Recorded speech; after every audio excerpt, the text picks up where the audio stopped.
Hi, I'm Steven. I'm Olivia. I'm Cora. I'm Greg. I'm Daniel. I'm Victor, and we're Projectors 1, and this is our project scope management plan for the Chico State Rec Center. I'm going to begin by talking about collected requirements. The project sponsor, CSU Chico, began collecting requirements for the rec project 5 to 8 years before the project began. The sponsor accomplished this by conducting interviews, focus groups, surveys, and observations.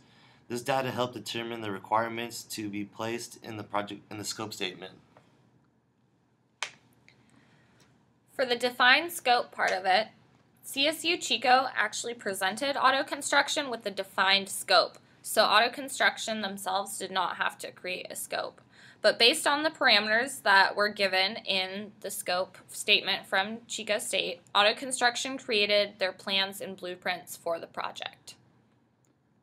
When creating the work breakdown structure, auto construction split up the project into 4 main phases. They used decomposition as a tool to separate these phases and break them down even more into specific jobs such as drywalling and painting.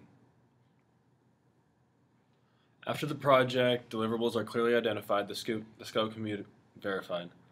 However, by the time auto construction got hired for the job, the stakeholder CSU Chico already had the scope completed and verified by their own advisory board.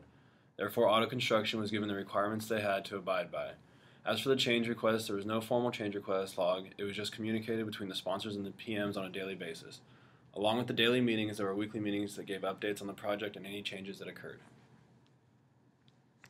For the control aspect of the project, the sponsors visited the site frequently. In addition, the stakeholder was in constant contact with the sponsor, so if there were any change requests, they would be able to make an efficient decision in a reasonable amount of time. There was no lower decision making in this specific project in order to avoid discrepancies and save time. Once again, we're Projectors 1. This was our video on project scope management. Thank you for watching.